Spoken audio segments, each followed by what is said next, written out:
हरियाणा में चुनावी बिसात बिछ चुकी है। शह और मात के इस खेल में आरोप प्रत्यारोप का दौर भी जारी है। पार्टियां उम्मीदवारों के नाम का ऐलान कर अखाड़ा तैयार करने में जुटी हुई है। आज कई दिग्गज उम्मीदवारों ने अपना नामांकन फाइल किया है। इनमें रोहतक की गढ़ी सांपला किलोई सीट से पूर्व सीएम भूपेंद्र हुड्डा ने नामांकन भरा। वहीं खेल के मैदान से राजनीति में उतरी रेसलर विनेश फोगाट ने जुलाना सीट से राजनीति के मैदान में दाव पेच दिखाने के लिए अपना नामांकन किया। अंबाला सीट से बीजेपी के दिग्गज नेता अनिल विज ने नामांकन पत्र दाखिल किया। घरौंदा सीट से बीजेपी उम्मीदवार हरविंद कल्याण ने नॉमिनेशन फाइल किया है। नामांकन से पहले भूपेंद्र हुड्डा ने कहा कि प्रदेश में मुख्य मुकाबला बीजेपी और कांग्रेस के बीच है।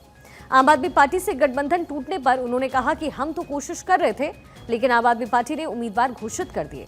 शायद वो गठबंधन में नहीं लड़ना चाहते। इसी बीच आम आदमी पार्टी ने 21 उम्मीदवारों की एक नई सूची जारी की है और चुनाव को त्रिकोणीय बना दिया। हरियाणा विधानसभा की 90 सीटों पर अभी तक 275 से ज्यादा उम्मीदवार नामांकन फाइल कर चुके हैं। 12 सितंबर को नामांकन की आखिरी तारीख है। प्रदेश में 5 अक्टूबर को वोटिंग और 8 अक्टूबर को नतीजे भी घोषित हो जाएंगे। आम आदमी पार्टी की नई जो लिस्ट आई है, यानी जो चौथी लिस्ट आई है, उसमें कौन कौन से नाम हैं ये भी आपको बताते हैं। अंबाला कैंट से राजकौर गिल को टिकट मिला है। यमुनानगर से ललित त्यागी को, लाडवा से जोगा सिंह, कैथल से सत्यवीर सिंह, करनाल से सुनील बिंदल, पानीपत से सुखबीर मलिक, गन्नौर से सरोज बाला राठी, सोनीपत से देवेंद्र गौतम, मोहाना से शिव कुमार रंगीला, बरौदा से संदीप मलिक, जुलाना से कविता दलाल, सफीदों से निशा देशवाल, टोहाना से सुखविंदर सिंह गिल। इसके साथ ही कालावाली से जसदेव नेवका को टिकट दिया गया। सिरसा से श्याम मेहता को टिकट मिला है। उकलाना से नरेंद्र उकलाना को टिकट, नारनौंद से राजीव पाली को टिकट, हांसी से राजेंद्र सुर्खी को टिकट, हिसार से संजय को टिकट दिया गया। बादली से हैप्पी, लोहचाप को टिकट मिला है। गुरुग्राम से निशांत आनंद को टिकट दिया गया है। यानी ये जो चौथी सूची जारी की गई है उसमें कुल 21 प्रत्याशियों के नाम का ऐलान आम आदमी पार्टी की तरफ से।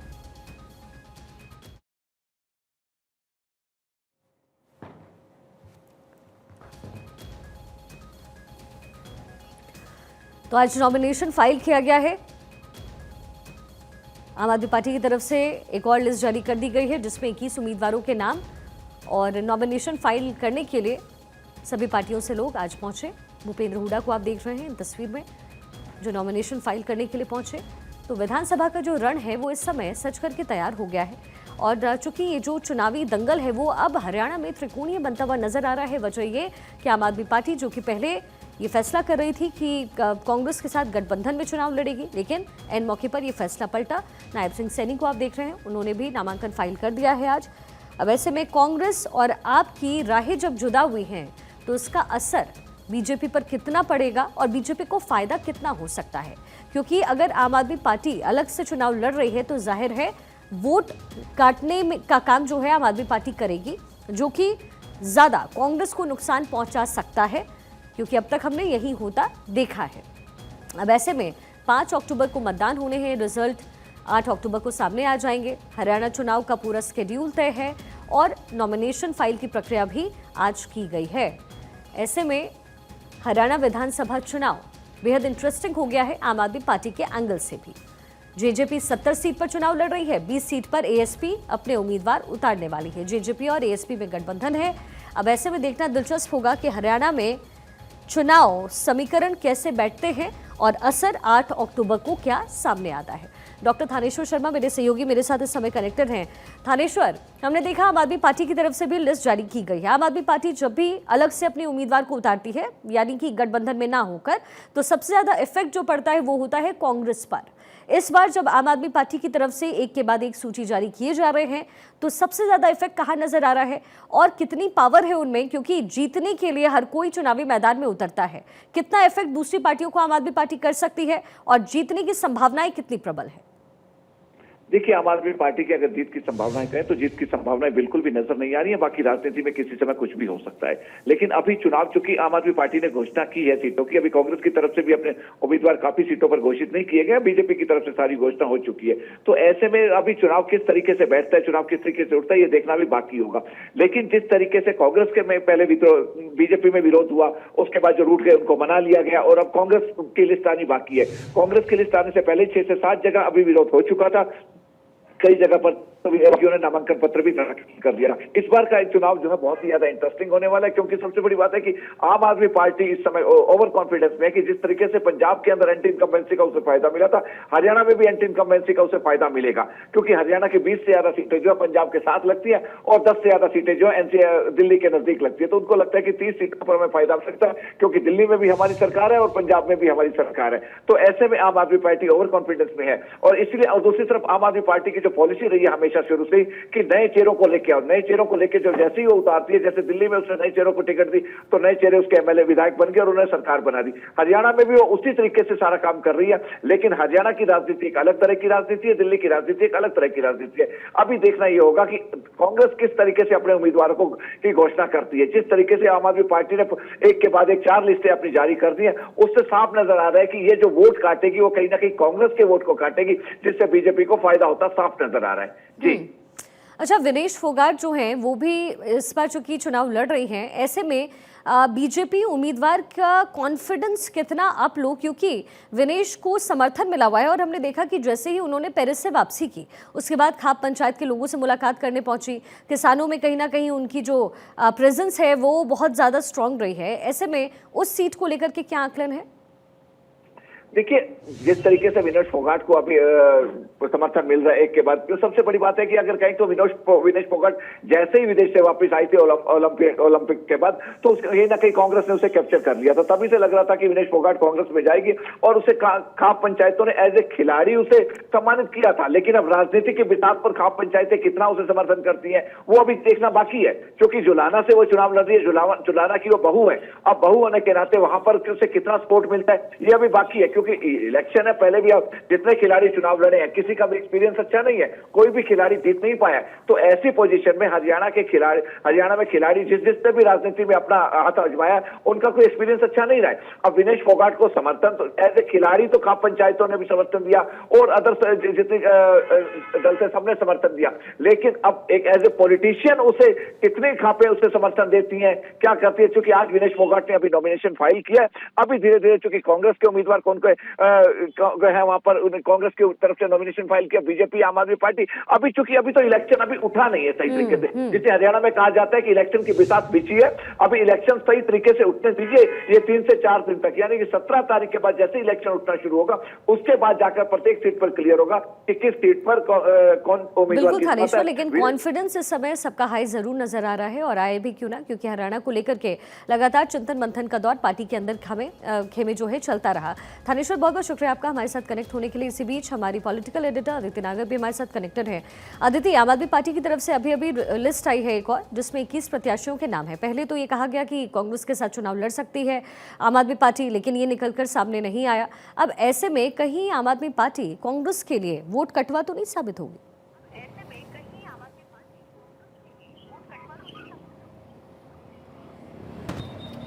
देखिए, ये जो लगातार लिस्टों का दौर है और नॉमिनेशन का दौर है, उसमें तीनों ही पार्टियां, पहले तो सबसे पहले समझना होगा कि हरियाणा में चुनाव बहुत डिसाइसिव मोड में अब आने लगा है, क्योंकि ज़्यादातर उम्मीदवारों की लिस्ट सामने आ गई है। दूसरी बड़ी बात है कि आपने आम आदमी पार्टी की लिस्ट की बात की। जाहिर तौर पे आम आदमी पार्टी अब ये नाराज़गी और कोशिश में है कि कांग्रेस को उसकी अहमियत का पता लगे।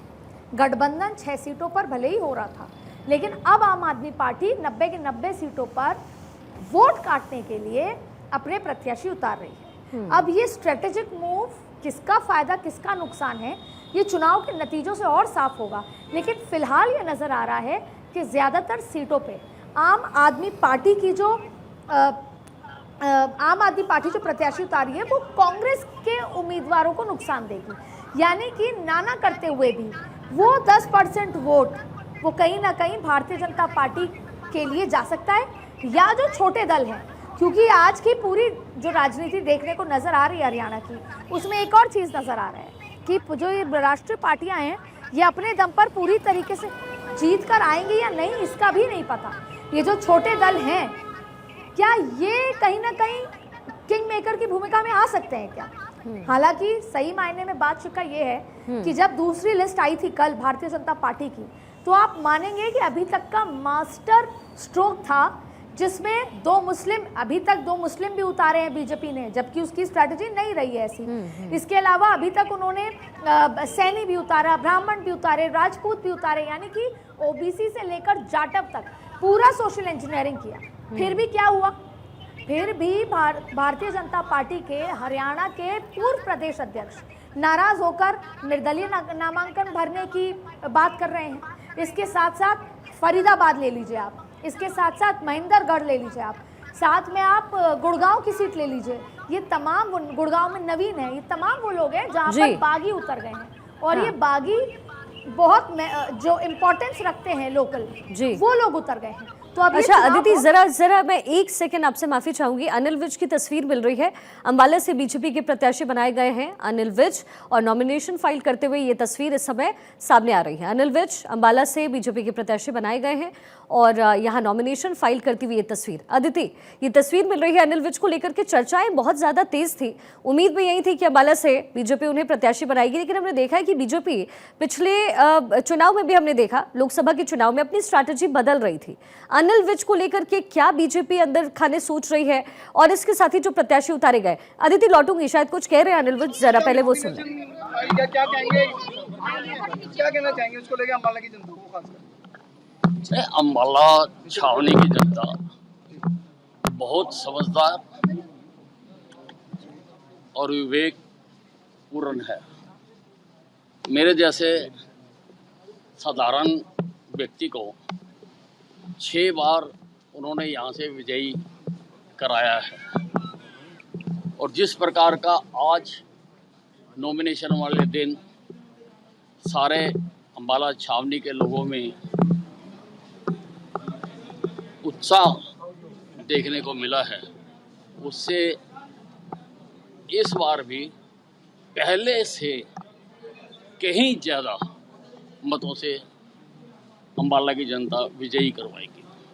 किसको कंपटीटर मान रहे हो अभी तक, जबकि कांग्रेस की लिस्ट है? अभी तक तो कोई आया ही नहीं।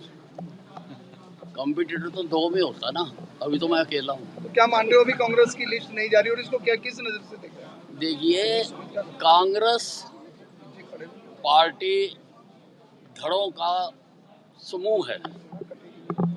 उनमें जिस दिन से चुनाव आयोग ने चुनाव घोषित किए हैं, उसी दिन से वर्चस्व की लड़ाई चल रही है।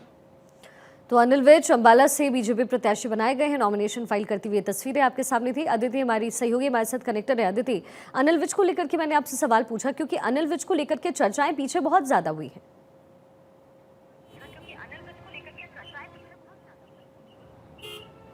देखिए, सबसे पहले तो शिखा आपको ये बता दें कि अनिल विज पार्टी में नंबर 2 माने जाते थे, हरियाणा प्रदेश का अगर जिक्र करें भारतीय जनता पार्टी का।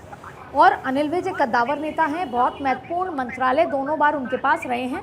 अनिल विज ऐसे व्यक्ति हैं जो सीधा अमित शाह से संवाद करते थे और हरियाणा की तमाम स्थिति को रखते थे। अनिल विज को हमेशा से ये लगता था कि जब अगर कभी मुख्यमंत्री का बदलाव होगा या ये मौका आएगा कि अब मनोहर लाल खट्टर के बाद कोई और चेहरा मुख्यमंत्री रेस में अगर है तो वो थे अनिल विज। लेकिन जब मनोहर लाल खट्टर को हटाया गया और उसके बाद नायाब सैनी को लाया गया तो अनिल विज नाराज हुए। नाराज इस कदर हुए कि बहुत कुछ हुआ।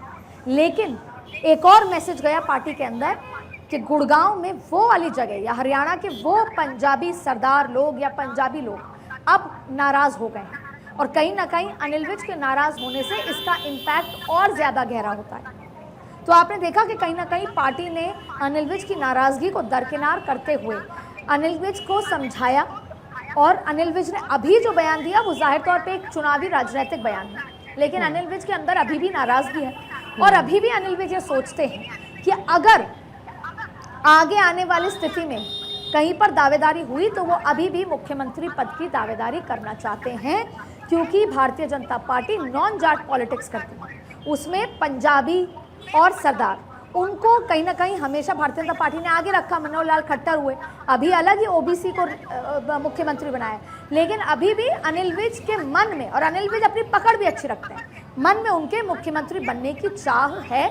इसीलिए अभी वो चुनावी बातें कर रहे हैं, जबकि कुछ समय पहले तक वो पार्टी से ज़बरदस्त नाराज थे और उन्होंने अपनी नाराज़गी हाईएस्ट लेवल तक पहुंचाई थी। बिल्कुल। और कांग्रेस और आपकी जो ये राहें जुदा हुई हैं अदिति, क्योंकि बीजेपी कहीं ना कहीं ये सोच रही थी और सोच रही होगी, आई एम श्योर, कि कांग्रेस और आम आदमी पार्टी के साथ होने से कहीं ना कहीं जो दावेदारी है उनके प्रत्याशियों की, अगर वो साथ होते तो वो प्रबल हो जाती, लेकिन हुआ नहीं ऐसा। तो क्या कह सकते हैं कि बीजेपी को इससे फायदा हो जाएगा?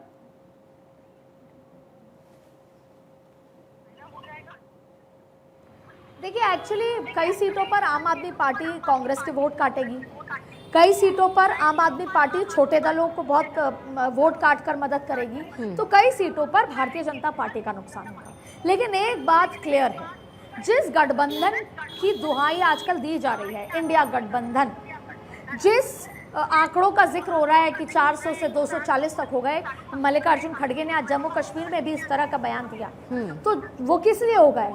इंडिया गठबंधन ये मानता है कि हम आए एकजुट, इसलिए नरेंद्र मोदी के आंकड़े कम हो गए।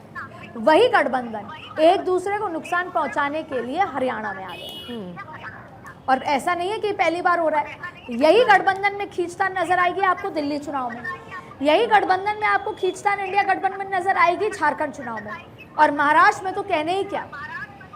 इसके अलावा आप देखिए, जब 2024 के चुनाव हुआ तब भी कोई क्लैरिटी नहीं थी इस गठबंधन की कि पंजाब में हम साथ नहीं लड़ेंगे पर हम दिल्ली में साथ लड़ेंगे, यानी सत्ता के लिए उनको साथ आना है। ऐसे में अब जनता ये बात समझ चुकी है, और हरियाणा चुनाव में एक्सपोज हो गए दोनों कि हमको जहां पर एक दूसरे के हम सक्षम नहीं है तो हम एक दूसरे की जरूरत है, जहां हम सक्षम है हमें जरूरत नहीं है। और आम आदमी पार्टी ने क्लियरली नाराजगी जताई है कि अगर आप लोग की बात नहीं हुई थी स्टेट लीडरशिप से, तो आपको फिर आला कमान को इन्वॉल्व नहीं करना चाहिए था। ऐसे में कहीं ना कहीं भारतीय जनता पार्टी को फायदा देता नजर आ रहा है। लेकिन अदिति, इस बार बीजेपी के लिए साख की लड़ाई भी है, क्योंकि हमने देखा कि लोकसभा चुनाव में बीजेपी का जिस तरीके का प्रदर्शन रहा, अपनी सीटों को कम लेकर के बीजेपी आई है। अब ऐसे में हरियाणा चुनाव हो गया, इसके साथ ही फिर आने वाले दिनों में जब महाराष्ट्र के चुनाव होंगे, जब उनके डेट्स आएंगे, तो वो भी साख की लड़ाई बीजेपी के लिए हो जाएगी, क्योंकि बहुत ही जोड़ तोड़ की राजनीति जो है वो बीजेपी अब तक करती हुई आई है। तो हरियाणा में जीतना जरूरी तो है, लेकिन इसके पीछे की रणनीति क्या है बीजेपी की?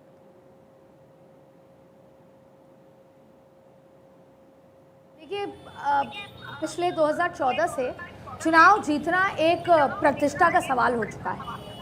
पहले चुनाव जनता के मूड और जनता का मैंडेट समझ के उसको एक्सेप्ट कर लिया जाता था, लेकिन 2014 से जिस तरीके से हमने हर एक चुनाव को भारतीय जनता पार्टी के इस कल्चर ने इसको इस तरह से फैला दिया है कि अब ये साख का सवाल हो गया है, चाहे फिर वो अगर बात कर लें कि किसी पार्षद चुनाव ही क्यों नहीं। अब आप देखिए, क्योंकि 240 का आंकड़ा बीजेपी के पास आया है, मोदी 3.0 है, तो जाहिर तौर पे नरेंद्र मोदी या भारतीय जनता पार्टी इन चुनाव को भी प्रतिष्ठा का सवाल मान रही है, खास तौर पर जम्मू कश्मीर, वहीं हरियाणा, क्योंकि हरियाणा हिंदी बेल्ट का राज्य है, दिल्ली से जुड़ा हुआ है, नरेंद्र मोदी इम्पैक्ट वहाँ पर बहुत है।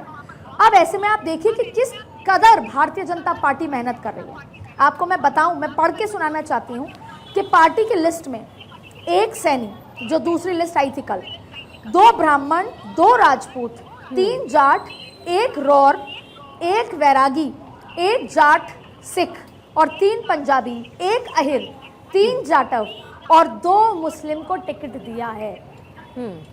Have you ever seen such a vast combination of social engineering? तो ये भारतीय जनता पार्टी की तैयारी और कोशिश है कि तीसरी बार किसी भी स्थिति में वो वापस सत्ता में काबिज हो। नहीं, लेकिन अदिति, ये जो आपने अभी कॉम्बिनेशन बताया, जो सोशल इंजीनियरिंग आपने बताई है अदिति, क्या इसके पीछे ये वजह नहीं है कि बीजेपी को टारगेट किया गया? हमने देखा उसका खामियाजा भी बीजेपी ने उठाया। हालांकि आरक्षण के मुद्दे पर बीजेपी की तरफ से स्टैंड बहुत ही क्लियर था, आरक्षण खत्म करने की बात कांग्रेस करती रही, लेकिन फायदा जरूर कांग्रेस को इससे हुआ। तो ऐसा नहीं लगता कि ये जो इंजीनियरिंग की गई है ये बीजेपी को यहाँ पर, क्या ये जरूरी है कि बेनिफिट करे? क्योंकि जनता जो है वो जानती है कि वोट कैसे करना है, और कांग्रेस बड़े अच्छे से जानती है कि इसको भुनाना कैसे है।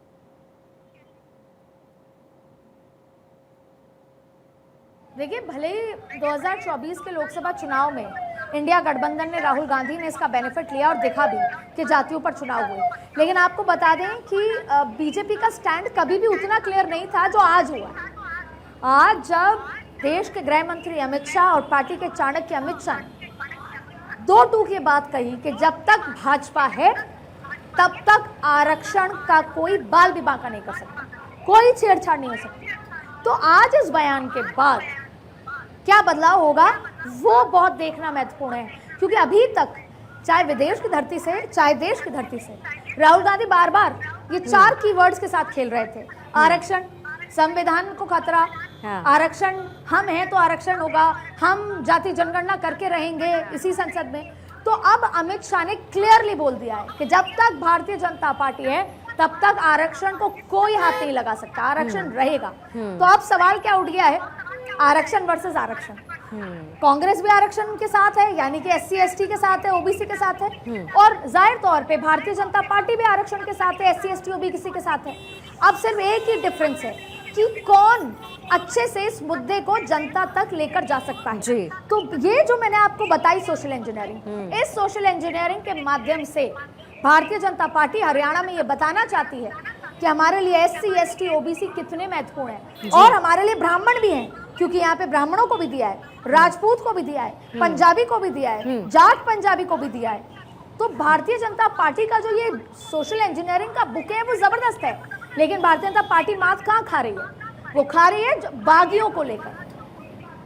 क्योंकि भारतीय जनता पार्टी ने अगर टिकट कटी, क्योंकि 3 मंत्रियों की टिकट कटी, 8 विधायकों की टिकट कटी है, तो जाहिर तौर पे जब रामविलास शर्मा, मैं उस टाइम पर हरियाणा को मैंने पूरा कवर किया है, रामविलास शर्मा खुद अमित शाह से मिलकर हरियाणा में जब पहली सरकार थी तब सारी वार्ता करते थे। आज वो बागी हो गए हैं, यानी कि पार्टी अगर टिकट देगी तो ठीक है, और पार्टी नहीं देगी तो हम बागी हो जाएंगे। जी जी, यानी कि राजनीति और सत्ता सर्वोपरि है, पार्टी सर्वोपरि नहीं है। और ये कमोबेश अदिति तमाम पार्टियों के साथ नजर आया है, चाहे फिर वो बीजेपी हो या कांग्रेस, और इसलिए ये जो चुनावी दंगल है वो बड़ा इंटरेस्टिंग हो गया है अदिति।